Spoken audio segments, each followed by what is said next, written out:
पिछले वीडियो में हमने 15 क्वेश्चन सॉल्व करे थे सीडीएस 2024 का जो मैथ का पेपर हुआ 21 अप्रैल को, और उसके बाद इस वीडियो में कोशिश करेंगे कम से कम आगे के 10 से 15 सवाल फिर से सॉल्व करें, सो दैट आपको जो सॉल्यूशन यदि देखना है कि किस तरह से क्वेश्चन का सॉल्यूशन आप कर सकते थे या किस तरह से करने चाहिए एग्जाम में क्वेश्चन, तो वो आपको पता चलेंगे। एक से एक प्यारा क्वेश्चन पूछा गया यूपीएससी सीडीएस में इस बार, और उनके ही उतने ही प्यारे सॉल्यूशन मैं आपको प्रोवाइड करने वाला हूँ। ठीक है, तो आपने वीडियो यदि और भी देखी होंगी तो यू कैन कंपेयर कि किस तरह से क्वेश्चंस का सॉल्यूशन हम और बेहतर तरीके से कर सकते हैं।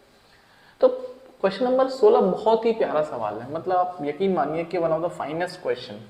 पहली बार तो पढ़ने में ही क्वेश्चन को आपको सोचना पड़ेगा कि पूछ क्या लिया हमसे। तो 225 की पावर 40 और आपसे बोलता है कि इसकी 100th प्लेस पे कौन सा नंबर आएगा। अच्छा, तो 100th प्लेस पे कौन सा नंबर आएगा, यदि मैं आपसे बोलता हूं कि इसकी यूनिट डिजिट पे कौन सा नंबर आएगा, तो आप बोलोगे सर इसको 10 से डिवाइड कर दो, क्योंकि यदि आप यूनिट डिजिट निकालना चाहते हैं तो आप 10 से डिवाइड करते हैं।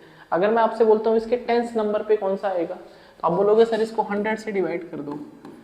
इसका मतलब अगर आपको 100 डिजिट पे फाइंड आउट करना है कि कौन सा नंबर आएगा, तो उसको 1000 से डिवाइड करना चाहिए। पहली बात तो ये समझ में आ जाए, ठीक है। 1000 जीरो नहीं बनेगा यहाँ पर। आप बच्चा सोच रहा होगा सर लास्ट में अगर जीरो ऑप्शन होता तो 99% बच्चा इसमें जीरो मार्क करता, उसको लगता कि इतने सारे नंबर्स का जीरो आ जाएगा। क्यों जीरो इसलिए नहीं बनेगा, क्योंकि यहाँ पे 2 to 5 में आपको सिर्फ 5 देखेगा, 2 नहीं देखेगा, और जीरो बनाने के लिए आपको 2 बहुत और 5 का कॉम्बिनेशन चाहिए, ठीक है। अच्छा, तो इसका मतलब इस नंबर को आपको डिवाइड करना है 1000 से और रिमाइंडर फाइंड आउट करना है, और पावर है इसके 40। तो हमारा टारगेट है इसका रिमाइंडर फाइंड आउट करने का, और रिमाइंडर फाइंड आउट करने के बाद जो 100 डिजिट पे जो 100 प्लेस पे नंबर आएगा उसका वैल्यू फाइंड आउट करना है। ऑप्शन आपको दे ही रखे हैं, बट बहुत ही प्यारा सवाल, यकीन मानिए one of the finest question. तो मेरे दिमाग में आता है कि यार इसको 1000 से यदि डिवाइड करना चाहता हूँ तो बहुत सारे अलग अलग थ्योरम्स हैं, हम बिल्कुल सिंपल रखते हैं जो एक बच्चा सोच सकता है। तो अगर मैं आपसे बोलता हूँ कि अगर मैं 15 का स्क्वायर करना चाहता हूँ, तो वैदिक मैथ्स में आप सबने पढ़ा होगा कि लास्ट में 25 तो जरूर आएगा, और जो भी नंबर यहाँ पे लिखा है उसको हम आगे वाले नंबर से मल्टीप्लाई करेंगे तो 1 into 2 आ जाएगा। जैसे मैं आपसे बोलता हूँ 75 का स्क्वायर करना है, तो लास्ट में 25 आना मैंडेटरी है, और 7 के बाद जो एक नंबर आएगा उसका प्रोडक्ट लिखना है। 7 8 50। सेम कंसेप्ट को हम यहाँ पे यूज़ करेंगे। इसका मतलब अगर मैं आपसे बोलता हूँ 2 to 5 का स्क्वायर करना बच्चों, है ना। मैं स्क्वायर इसलिए किया कि 2 बार हमने स्क्वायर कर दिया, पावर अब इसकी 20 रह जाएगी। कितनी रह जाएगी? 20। गौर से देखना, हाँ ध्यान से देखना। तो इसका लास्ट में नंबर क्या आएगा, हाँ इसका क्या लास्ट में या प्रोडक्ट क्या आएगा? तो प्रोडक्ट आप बोलोगे सर लास्ट में 25 आना तो मैंडेटरी है, और ये जो नंबर बच गया 22, तो 22 के बाद जो अगला नंबर आएगा वो 23 आएगा। कितना आएगा? 23 आएगा। समझ में आ गई इतनी बात? इसका मतलब ये जो नंबर आएगा दैट इज 22 into 23 करेंगे तो 440 और 66, 506 आ जाएगा। कितना आ जाएगा? 506। इसका मतलब अभी इसकी पावर 20 है। कितनी है? 20 है। कितनी है? 20, राइट। अच्छा, अब क्या बोलता है कि अभी हमारा भी आंसर नहीं हुआ है, हमको इसको 1000 से तो डिवाइड करना ही करना है, क्योंकि ये जो नंबर है 50,625 की पावर 20 ऑफकोर्स 1000 से बड़ा है, ठीक है। तो नेक्स्ट टारगेट है कि अब हम क्या करेंगे। हाँ, तो अगर मैं आपको फिर से बोलता हूँ कि मैं इस नंबर को यदि डिवाइड करूँगा अगेन 1000 से, तो रिमाइंडर कितना आएगा? तो रिमाइंडर तो लास्ट के 3 डिजिट ही आएंगे। तो अब इसका जो नंबर बनेगा 625 की पावर फिर से बनेगा 20, और फिर से डिवाइड करना है 1000 से। होपफुली बात समझ में आ रही होगी, क्योंकि लास्ट के 3 डिजिट से ही आपको काम चलाना है। अच्छा, अगर मैं फिर से आपको बोलता हूँ कि इसका स्क्वायर करना है, मतलब 625 का स्क्वायर करना है और उसके बाद 10 पावर लगानी है, ये क्वेश्चन यहीं ख़त्म हो जाएगा, क्योंकि लास्ट में फिर से आपके पास 25 आना मैंडेटरी है, बिल्कुल ज़रूरी है। अब एक चीज़ सोचने वाली बात है कि यहाँ पे 62 आ रहा है, और इसके अगला नंबर कितना आएगा? 63 आएगा। कितना आएगा? 63 आएगा। इसका मतलब यहाँ पे अगेन फिर 6 आएगा। कितना आएगा? 6। जो भी कोई नंबर आए मुझे मतलब नहीं, लेकिन 625 आना कंपलसरी है, और उसकी पावर 10 है। और फिर से यदि आप स्क्वायर करोगे तो फिर से पैटर्न रिपीट होगा। इसका मतलब जो 100 प्लेस के जो नंबर आएगा वो 6 आएगा, जो कि ऑप्शन नंबर 1 में दे रखा है। उम्मीद कर रहा हूँ इतनी बात आपको समझ में आई होगी कि किस तरह से इस क्वेश्चन को डिकोड किया गया। बहुत सारे और भी तरीके हैं, but this was the finest तरीका जो आपको समझ में आया होगा। ऑप्शन नंबर ए यहाँ पे बिल्कुल करेक्ट है। ठीक है, चलिए आगे बढ़ते हैं क्वेश्चन नंबर 17 की तरफ। एक और प्यारा सवाल, बहुत ही प्यारा सवाल। हाँ, ये बोलता है A B C D are the natural numbers. तो 1 की पावर ए, येलो से लिखता हूँ ना, येलो से, तो 1 की पावर ए प्लस 2 की पावर बी प्लस 3 की पावर सी प्लस 4 की पावर डी। इसको यदि हम 10 से डिवाइड करेंगे, किससे डिवाइड करेंगे? 10 से, तो पॉसिबल क्या क्या रिमाइंडर्स हो सकते हैं? आपसे बोलता है पॉसिबल रिमाइंडर्स, पॉसिबल रिमाइंडर्स। एक और खूबसूरत सवाल, बहुत ही प्यारा सवाल। हाँ, तो पॉसिबल मतलब कितने रिमाइंडर पॉसिबल हैं। ठीक है, तो ये तो बात क्लियर है कि यदि हम किसी नंबर को 10 से डिवाइड करते हैं तो रिमाइंडर या तो 0 आएगा या तो मैक्सिमम 9 आ सकता है। रिमाइंडर 10 नहीं आएगा, मतलब 0 1 2 3 4 5 6 7 8 9 कुछ भी आ सकता है, बट 9 के 9 रिमाइंडर तो नहीं आ सकते। भाई आपके पास ये सिचुएशन है, तो कितने रिमाइंडर्स की पॉसिबिलिटी पूछिए। ठीक है, तो एक चीज़ नोटिस करनी है। हाँ, एक नोटिस करनी है, जैसे मैंने थोड़ा सा अरेंजमेंट रीअरेंजमेंट किया कि 1 की पावर ए और मैं ऑड नंबर को एक साथ लिखना चाहता हूँ और इवन नंबर को एक साथ लिखना चाहता हूँ। ऐसा क्यों लिख रहा हूँ अभी बताता हूँ आपको। तो ये 1 की पावर एनीथिंग वुड बी 1, भाई ऑड आएगा, 1 एक ऑड नंबर है। 3 की पावर कुछ भी करो, ऑड की पावर कुछ भी करो, 3 की पावर 1 आएगा 3, 3 की पावर 2 करोगे 9 आएगा, फिर 3 करोगे 27, हमेशा फिर से एक ऑड नंबर आएगा। Are you getting it? Same कहानी यहाँ पे रिपीट हो रही है। 2 की पावर कुछ भी करो, इवन की पावर कुछ भी करो तो क्या आएगा? इवन आएगा। और अगेन 4 की पावर, ये भी इवन है, इवन की पावर कुछ भी करो तो क्या आएगा? इवन आएगा। तो एक बात बताओ, ऑड प्लस ऑड क्या होगा? इवन होगा। भाई ऑड प्लस ऑड क्या होगा? इवन होगा। और इवन प्लस इवन क्या होगा? इवन होगा। और इवन प्लस इवन फिर से क्या बनेगा? इवन। मतलब ये जो नंबर है, ये जो नंबर है, अब कुछ भी वैल्यू n की डाल दीजिए, ए बी सी डी की, क्योंकि नेचुरल नंबर है, आप 0 नहीं डाल सकते, 1 से स्टार्ट कर सकते। तो ये नंबर E1 आने वाला है। क्या आने वाला है? E1 आने वाला है। और यदि हम कोई भी इवन नंबर है उसको 10 से डिवाइड करेंगे तो आपसे बोलता है कि पॉसिबल क्या क्या रिमाइंडर हो सकते हैं। अब आपको ये बात पता होना चाहिए कि अगर मैं किसी नंबर को 10 से डिवाइड करता हूँ तो जो यूनिट डिजिट है वही आंसर होता है। आप करके देख लो भाई, 11 को 10 से करेंगे 1, मतलब यहाँ पे आंसर 1 आएगा, मैंने गलती से 2 लिख दिया, आंसर 1 आएगा। अगर मैं 12 को डिवाइड करता हूँ 10 से तो आंसर यहाँ पे 2 आएगा, मतलब रिमाइंडर। इसका मतलब अगर हम इवन नंबर को 10 से डिवाइड करते हैं तो रिमाइंडर आपका लास्ट की जो डिजिट है वही आपका आंसर आएगा। और इवन नंबर है तो लास्ट में क्या क्या पॉसिबल वैल्यूज हो सकती है, तो इसकी यूनिट डिजिट क्या क्या हो सकते हैं इवन नंबर की? तो या तो 0, या तो 2, 4, 6 और 8। तो 5 वैल्यूज पॉसिबल है। बहुत ही प्यारा सवाल, ऑप्शन नंबर सी, मतलब दिमाग के तोते खोलने वाला सवाल था ये, बहुत ही प्यारा सवाल। ठीक है, क्वेश्चन नंबर सी, मतलब ऑप्शन नंबर सी इसमें करेक्ट है। क्वेश्चन नंबर 18 करते हैं। एक और खूबसूरत सवाल, one of the finest question, ये भी बहुत प्यारा सवाल है। बोलता है n एक नेचुरल नंबर है और then what is the sum of all distinct reminders. अलग अलग जो रिमाइंडर्स आएंगे, 4 की पावर n, 6 की पावर n, 9 की पावर n, 11 की पावर n को यदि आप डिवाइड करोगे डिफरेंट वैल्यूज ऑफ n के लिए, तो आपके पास जो रिमाइंडर्स आएंगे उनका सम पूछा है। इस बार क्या पूछा आपसे? सम पूछा है। तो चलो इसको भी देख लेते हैं क्या क्या सम आ सकता है। ठीक है, तो नंबर आपके पास लिखा है दैट इज 4 की पावर n प्लस 6 की पावर n प्लस 9 की पावर n प्लस 11 की पावर n। इसको 10 से डिवाइड करेंगे तो आपसे जो पॉसिबल रिमाइंडर्स आएंगे, पहले जैसा ही क्वेश्चन है लेकिन यहाँ पे सम पूछा है, पॉसिबल जो रिमाइंडर आएंगे उनका सम निकालना है, उनका सम करना है ना, सम करना है। तो सबसे पहली बात तो कि इसमें पॉसिबल रिमाइंडर क्या क्या आ सकते हैं। हाँ भाई, सबसे पहले तो ये पता चले कि पॉसिबल रिमाइंडर क्या क्या आ सकते हैं, राइट। तो लेकिन एक बात जरूरी है कि यहाँ पे जो सारे नंबर्स हैं n जो पावर है वो सब में सेम है, तो 2 ही केस पॉसिबल है, नेचुरल नंबर है। तो या तो n इवन होगा और या तो n ऑड होगा या तो क्या होगा, ऑड होगा। ठीक है, चलो जी देख लेते हैं। तो अगर ये इवन है तो इवन के लिए मतलब n की वैल्यू को हम 2 डाल लेते हैं, नेचुरल नंबर है, और ऑड के लिए हम n की वैल्यू को 3 डाल लेते हैं और ये बाकी के लिए सेटिस्फाई हो जाएगा। तो अगर n की वैल्यू 2 पुट करते हैं तो ये हो जाएगा 4 चौक 16 प्लस 6 छिंग 36 प्लस 9 नीम 81 प्लस 11 11 121। तो 10 से डिवाइड करने पर यूनिट डिजिट ही आपको मैटर करता है, बाकी तो बेकार है। तो इनका यूनिट डिजिट कितना आएगा, 6 दूनी 12 13 14, कितना आएगा 14। ठीक है, 4 आ जाएगा यूनिट डिजिट, बाकी क्या आएगा हमको लेना देना है। मतलब आप कुछ भी वैल्यू और डाल के देख लीजिए, आपका आंसर सेटिस्फाई कर जाएगा। अगर मैं n ऑड रखता हूँ, ऑड रखने पर मैं 3 भी क्यों रखूँ, मैं तो और छोटा कर सकता हूँ, मैं n की वैल्यू 1 डाल देता हूँ।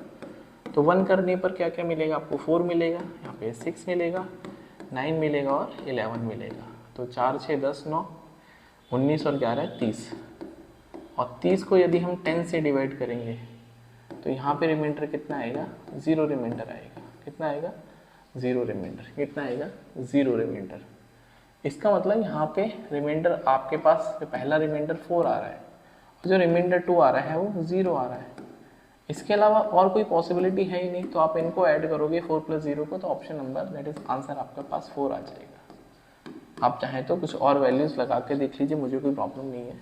ठीक है, क्योंकि एक और बात ज़रूरी है, इन सबके साथ में एक और क्या खास बात कॉमन है कि अगर आप सोच के देखो भाई 4 की पावर एनी इवन नंबर, 4 की पावर एनी इवन, तो आपके पास लास्ट में 6 ही आने वाला है ना। 4 की स्क्वायर करोगे तब भी 6 आएगा, 4 की पावर 4 करोगे 256 तब भी 6 आएगा।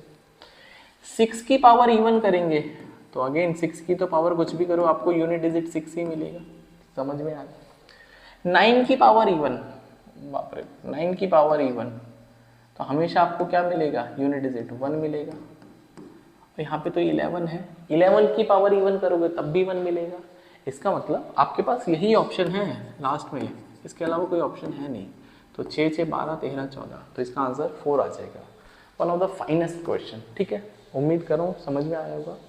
क्वेश्चन नंबर 19, एक और प्यारा सवाल। जिसको ये बात नहीं पता होगी कि 16 का डिविजिबिलिटी रूल क्या होता है, वो ऐसे माथा पकड़ के डट जाएगा। तो चलिए, नंबर लिखा है 1 2 3 अप टू 99 100। अगर हम इसको 16 से डिवाइड करेंगे तो आपसे रिमाइंडर पूछा है।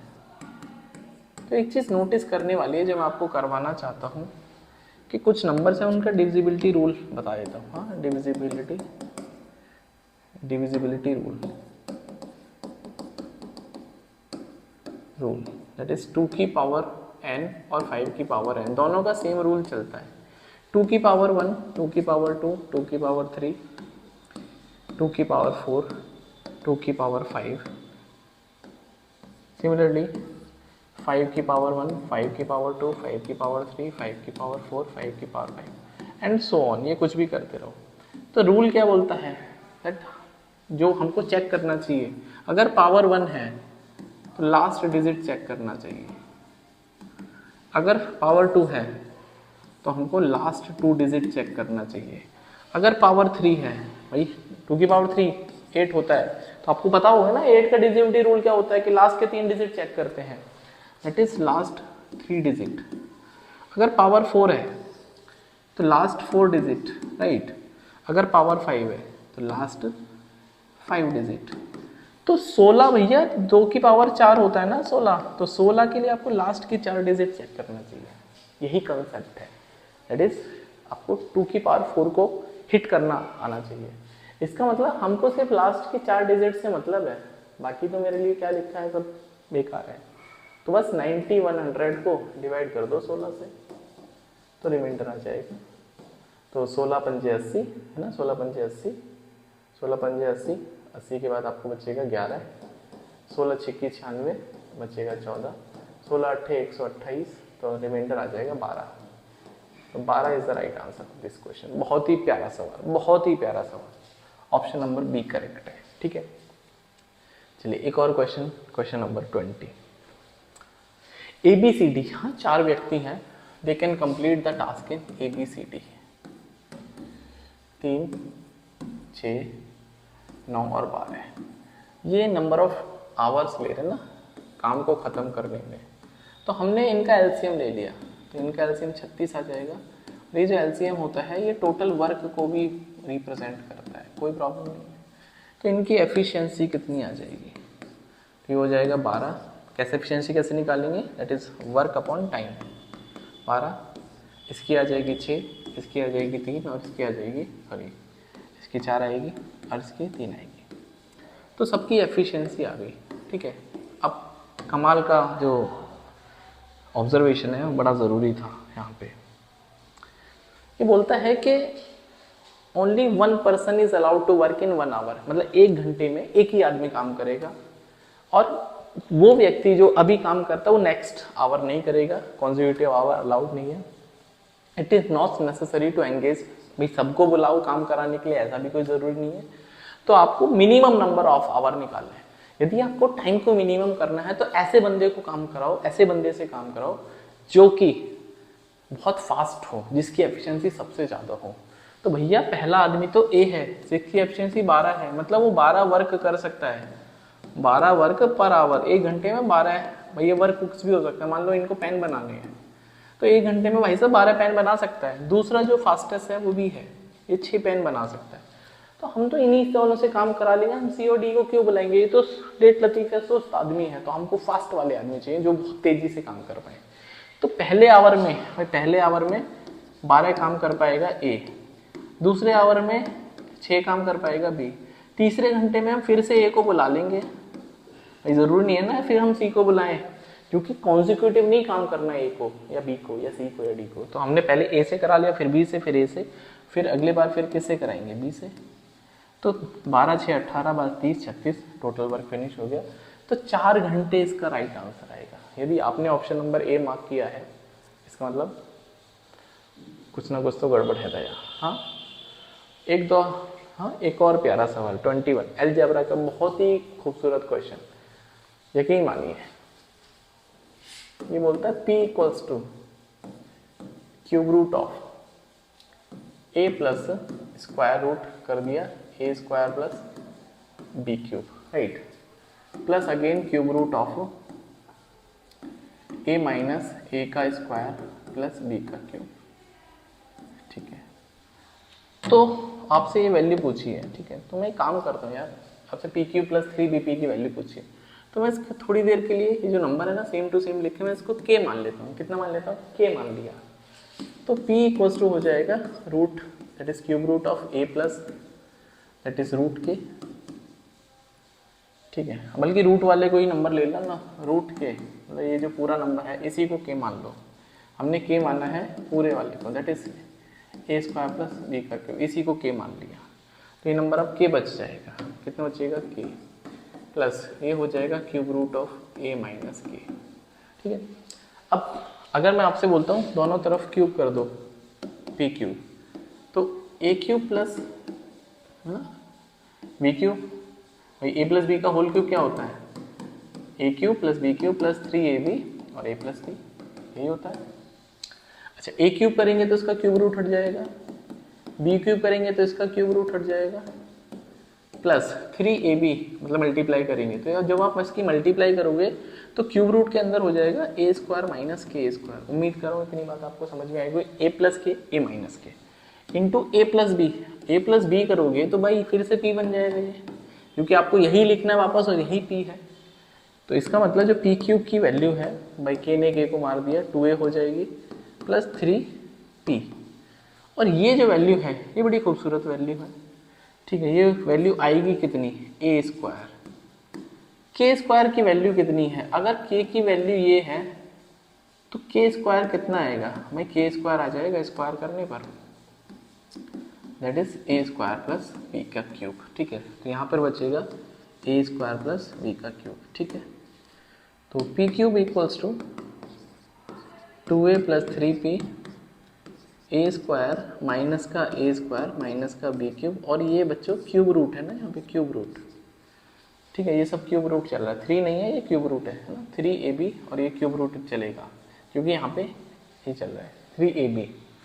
अच्छा, तो a स्क्वायर से a स्क्वायर चला जाएगा, तो p cube equals to 2a plus 3p और माइनस b का क्यूब, रूट के मतलब क्यूब रूट के अंदर माइनस का b क्यूब है, तो यहाँ पे ये वैल्यू माइनस का b निकल के आ जाएगा, तो ये माइनस का b हो जाएगा। ठीक है, अगर मैं आपसे बोलता हूँ कि p क्यूब, इसको इधर लेके आ जाओ, प्लस का 3bp, तो ये वाली वैल्यू 2a हो जाएगी। तो यही तो पूछा ही है, तो ऑप्शन नंबर सी इसमें राइट आंसर है, ऑप्शन नंबर सी करेक्ट है। एक और प्यारा सवाल, ठीक है, तो ऑप्शन नंबर सी इसमें करेक्ट है। नेक्स्ट वीडियो में आगे के क्वेश्चन सॉल्व करेंगे, शुरू के 5-5, 6-6 क्वेश्चन करेंगे सो दैट आपको भी समझने में इजी हो। बहुत ही प्यारे प्यारे क्वेश्चन इस बार इसमें CDS में पूछे गए, तो चैनल को आप सब्सक्राइब कर लीजिए यदि आप भी CSET की प्रिपरेशन कर रहे हैं या फिर किसी और एग्जाम की प्रिपरेशन कर रहे हैं जिसमें मैथ्स पूछा जाता है। बहुत ही प्यारे कंसेप्ट मैं यहाँ पे सिखाने की कोशिश करता हूँ, आपको बस कुछ नहीं करना, फॉलो करना है मुझे, और जो मेरे डायरेक्ट मेथड्स हैं ना डायरेक्टली पेपर में पूछे जाएंगे डेफिनेटली, बस आप इनको इतना रिवाइज करते रहिए। तो मिलते हैं नेक्स्ट वीडियो में, अपना ध्यान रखिए, बाय, टेक केयर।